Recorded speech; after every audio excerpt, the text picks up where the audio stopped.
Hi, everyone. I'm back again with my next installment of information about accounting. Today, we're going to talk about GST. And I know you've all been just dying for this topic to come up because you've been wondering, what do I do with that stuff? So today, I'm going to talk about how to get a GST account and some information about how to account for it and what to do.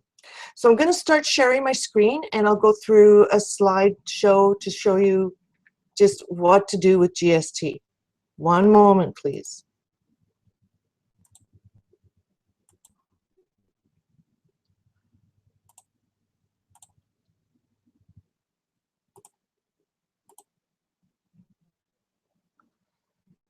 Okay, so we're going to talk about GST, goods and services taxes. All right, there are filing requirements that are set out by the CRA. And usually we're talking about small supplier rules here and not the larger suppliers. So the first test on whether you have to collect GST is whether you have gross revenues over $30,000 in 1 year. And if you do, you have to charge GST and remit it to the CRA.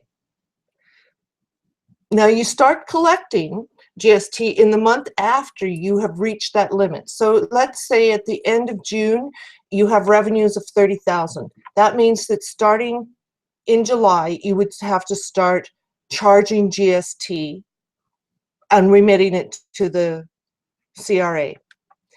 If you don't collect the GST, you're still liable to pay it. So instead of coming from your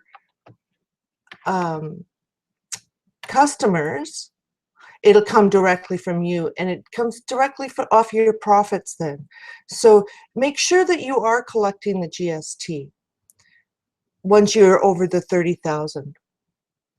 Now, the other side of this is that any GST that you pay on supplies, you can deduct that from the amount of GST that you've collected and submit the net amount.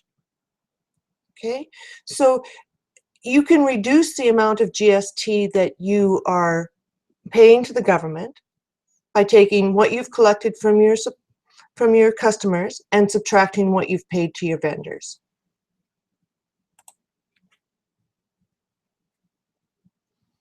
So to register for a GST number, there's several ways that you can do it. You can go in person to an Alberta Registry's office. Now there's several of them around the city. You just need to search one out and go in there and apply.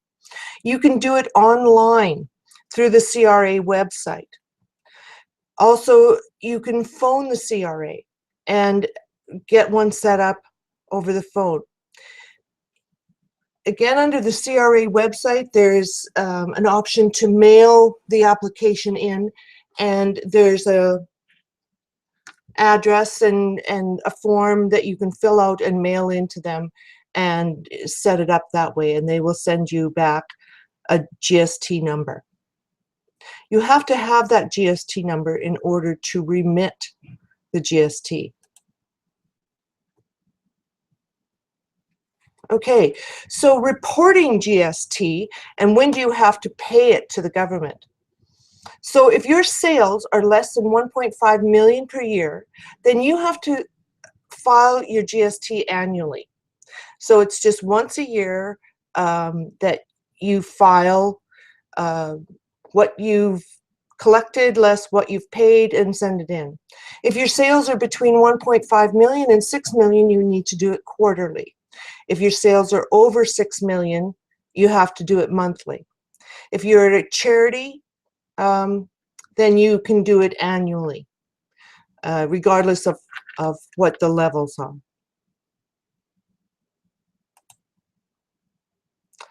Okay, there's something called the quick method for GST.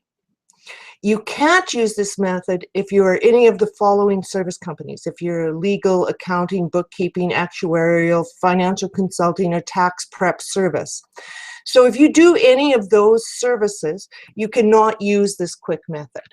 It's only for other companies. So your sales have to be less than $400,000 in any of the 4 consecutive quarters in the last 5 quarters. I know that sounds very confusing.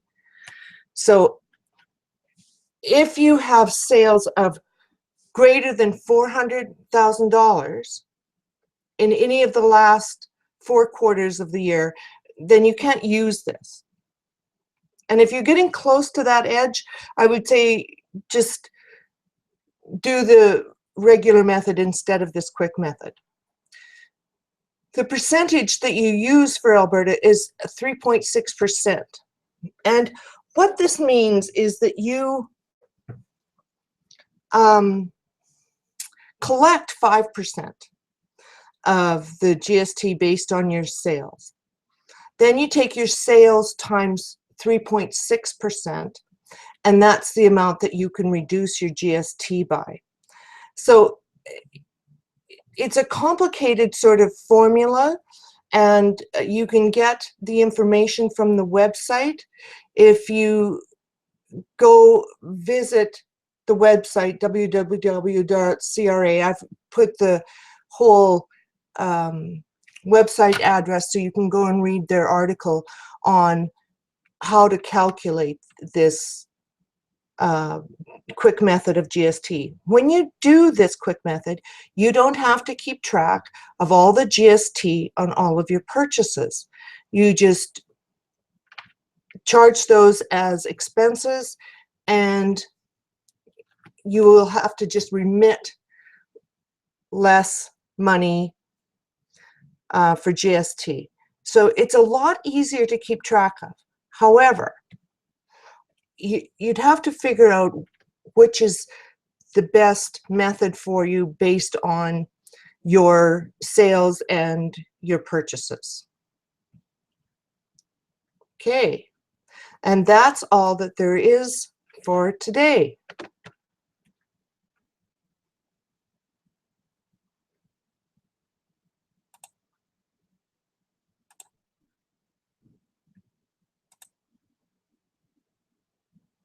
So that's the basis of GST. It's important that you collect it, and it's also important that you remit it. So if you're collecting it, make sure that you set it aside so that when you get to the end of the year, you actually have the money to remit. The government doesn't like it very much when you say, oh, I can't pay it, because they charge you all sorts of penalties and interest on it. It's not your money.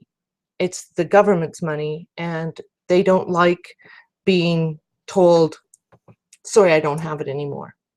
So you're not supposed to spend the government's money. So if you have any questions about the GST or the quick method, please feel free to write a comment on the Facebook page, and I will get back to you as soon as I can. I really have enjoyed doing this live broadcast and hope that you're come back next week.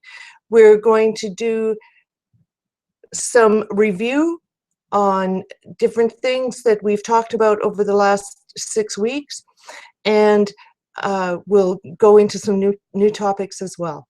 I will keep you posted as to what those topics are as we get closer to the date. All right, thanks very much for coming to visit. All right, bye-bye.